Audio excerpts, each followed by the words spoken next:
Assalamualaikum warahmatullahi wabarakatuh. Terima kasih Bapak Ibu telah mengundang kami acara ini. Mohon maaf terlambat acara tadi di pagi sebentar. Melihat judul kita gerakan merebut kembali kedaulatan rakyat dengan tema saatnya merebut kembali kedaulatan rakyat sebetulnya. Kita semua sudah memperhatikan perjalanan bangsa kita. Ada komponen yang terbukti melakukan langkah-langkah bersejarah dan merubah sistem. Tahun 75 peristiwa Malari, kita lihat dibakar semua mobil-mobil Jepang, Toyota. Kenapa? Apa dampaknya? Kita tahu. Saya bukan ahli sejarah tapi sedikit ngerti lah. Kemudian tahun 98, bagaimana gerakan mahasiswa berhasil. Saya pada saat itu ada di Sarajevo, Bosnia, pasukan PBB. Dari kejauhan melihat CNN, berarti saya pulang ini nanti ke Indonesia presidennya udah bukan Pak Harto lagi. Aneh, saya pikir itu sampai kiamat presiden kita Pak Harto. Waktu itu kaget, wah betul sudah ganti.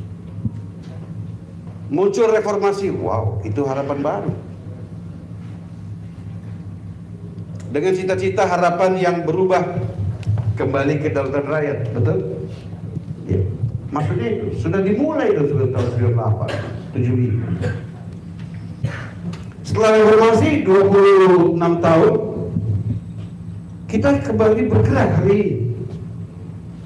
Dan bergeraknya suasana hari ini terlihat itu bukan karena Pak Habibie, Pak Gus Dur, bukan karena SBY, Bu Mega, tapi yang kemarin itu 10 tahun jadi presiden, ributnya ke situ.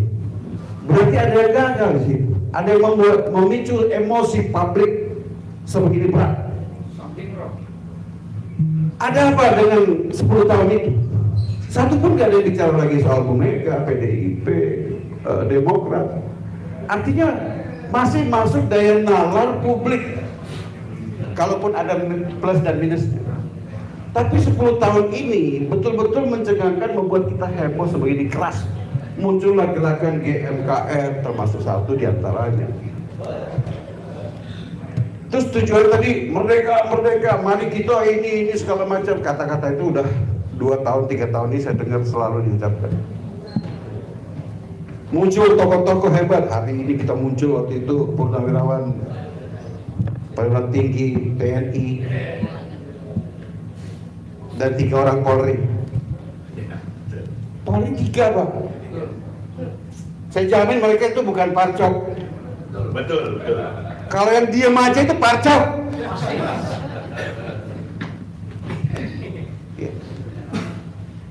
Lalu PT demo di KPK. Saya bilang apa? Bubarkan parcok, tapi selamatkan Polri. Kenapa? Bangsa kita itu butuh kepolisian yang baik. Betul. Seluruh dunia, negara dunia itu membutuhkan institusi yang namanya kepolisian. Untuk sebentar Bapak Ibu.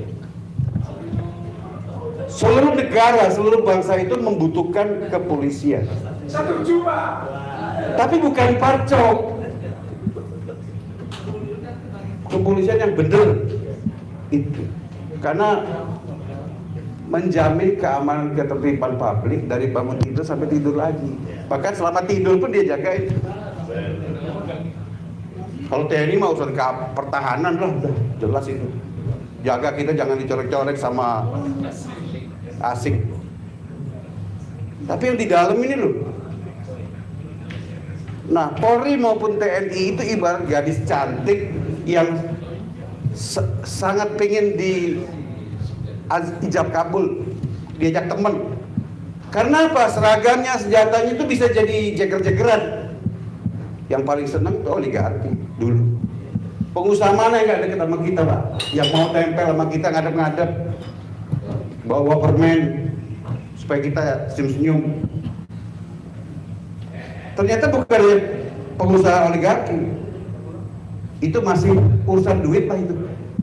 Tapi kalau kekuasaan sudah mendekati Polri dan TNI, mendekati, itu sudah punya maksud-maksud untuk membelokkan kedua garda pertahanan bangsa terakhir ini ke arah yang mereka mau. Sekarang mereka bukan hanya mendekati supaya sumeh sama mereka, tetapi juga mengangkangi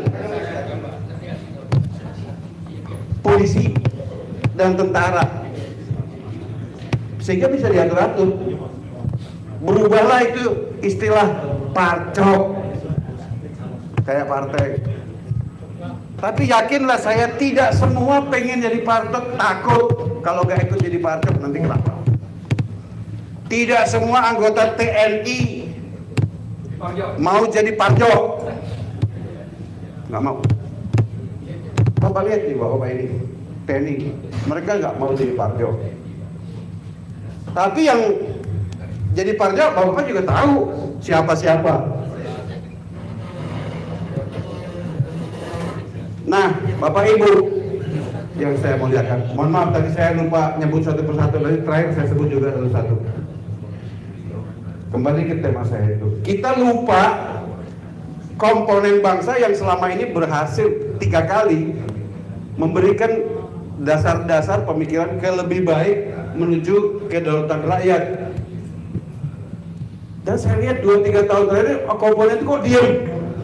Yang namanya pemuda, yaitu tepatnya mahasiswa, kemana mereka?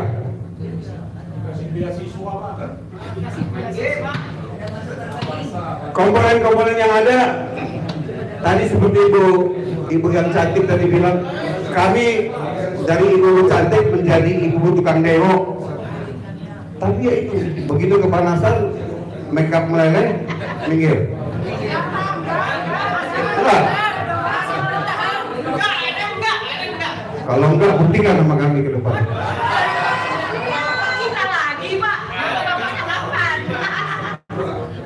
Terus Purnawirawan orang-orangnya gitu aja. Padahal Purnawirawan itu jumlahnya ribuan. Mana? Bukan, mungkin karena beliau sudah masa tua, udah capek. Tapi coba lihat dari depannya kan lumayan juga umurnya 70-an, ada yang 80 kayaknya. Nah, Bapak-bapak Purnawirawan, termasuk kepada diri saya sendiri, mari kita mengajak Pak Purnawirawan lain untuk bergabung. Saya melihat yang kemarin pertemuan ada Pak Narko, ada Pak Walrosi itu yang menemukan 8 poin itu. Yang bertahan cuma tinggal berapa orang. Yang lainnya kemana lagi tuh? Kan begitu Pak. Kalau polisi hebatnya apa Pak? Konsisten cuma 3 orang sampai hari ini Pak. Pak Ugro, Pak Susno, sama saya, dan kami bertiga udah dicatat sebagai target teratas di Mabes Polri. Udah. Emang gue pikirin. Gitu ya. Jadi komponen mahasiswa, tolong ini ada Pak Taufik UI Watch. Ayo Pak, kita ajak tuh bukannya UI, UGM, ITB, Erlangga, Sriwijaya itu, ITS, semua Pak, Universitas Patimura, Uncel semua. Tadi saya tanya Pak Taufik, nah kemana mereka? Mereka udah dikendalikan di fakultasnya dekan. Siapa saja? Ya, jelas sistemnya begitu. Rektor itu diangkat bisa jadi rektor itu kan tangan presiden Pak. Tentunya dipilih orang-orang yang bisa diatur. Di negara ini orang yang nggak bisa diatur itu dibuang. Kalau bisa disingkirkan, dibuang. Kalau dibuang masih ribut, dipecat dimasukin penjara. Karena kadang-kadang dibuang aja udah minta jabatan supaya dapat yang bagus. Di kita kan begitu, Pak. Ya. Jadi pertanyaan saya itu aja, kemana mahasiswa? Bapak komponen-komponen, ada TNI, ada purnawirawan, ada polisi, ada pemuda. Ibu-ibu mama kan punya anak juga mahasiswa, punya saudara, punya itu. Bapak semua punya ada kaitan dengan mahasiswa. Anak saya ada satu terakhir yang mahasiswa, tapi sayangnya di luar. Itu kita gerakan supaya mau turun, karena terbukti mereka 3 kali telah merubah fondasi kedaulatan kembali kepada rakyat Indonesia. Yang kedua, ini terakhir Pak, jangan khawatir, saya tahu sudah lama. Kita fokus GMKR, kedaulatan rakyat, ya. Ada orang bijak bilang, kunci profesional adalah spesifikasi. Lihat, sekarang orang bikin warung bakmi, dia jual bakmi aja, dia nggak jual gado-gado, bakso segala macam. Itu namanya Pujasera. Spesialisasi adalah kunci profesionalisme. Kuat jadi satu gerakan. Kalau ini pengen kuat, fokusnya kepada kedaulatan rakyat. Merebut, saya setuju kata Pak Refli tadi. Tidak lagi kembali. Kalau kembali berarti sudah ada. Pernah ada ya. Dulu kita berjuang ini nggak pernah dapat. Masalahnya apa? Nggak bisa dapat. Karena rakyatnya juga, nih rakyat ini sebagai bagian dari kita juga perlu dibenerin nih. Terbukti 5 tahun ribut pas pemilu terima bansos dan segala macam berubah nyoblos, makanya menang terus tuh. Makanya menang terus tuh orang-orang yang mengangkangi kedaulatan rakyat. Ya. Ini kita banyak teriaknya nyogok, pada saat terima bansos, terima juga simbol-simbol. Konsekuensi dong. Jangan ngomong doang. Pada waktunya teriak, ngomong, begitu pelaksanaannya, terima di bawah tangan. Ayam sayur, saya nggak mau ikut gerakan kayak begitu. Paham ya Bapak Ibu ya? Dan kalau ini tujuannya, fokusnya ke sini, jangan punya kepentingan lain. Setuju nggak? Banyak kepentingan. Kalau medsos sekarang itu panjat sosial, itu kepentingan pribadi. Pansos bukan bansos. Ya, coba perhatikan situasi. Teriakan-teriakan begini, udah Pak, itu the game. Udah sahih, udah bener. Tidak perlu lagi kita ulang-ulang. Bikin yang baru dong. Kita perhatikan mulai dari kasusnya RRT itu Pak Roy Suryo tuh. Permainannya saya baca betul-betul canggih. Mereka melalui parcok.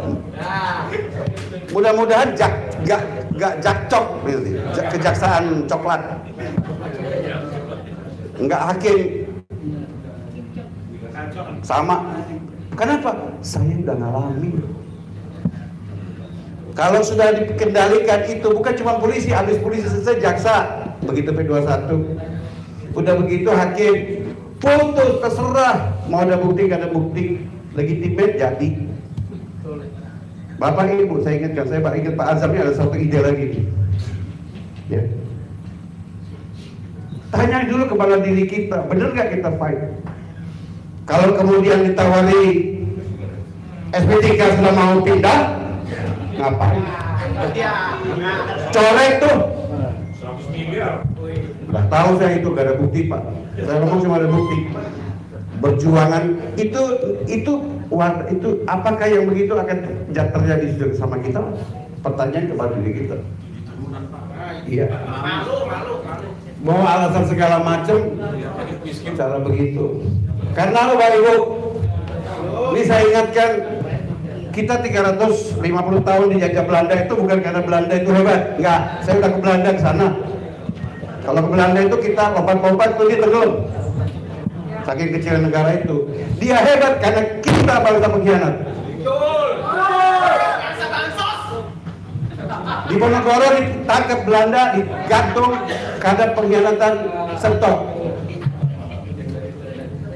Patimura digantung, digantung Belanda karena pengkhianatan. Sampai ke Imam Bonjol, sampai ke Cunyadin. Karena apa? Karena dikasih roti, Pak.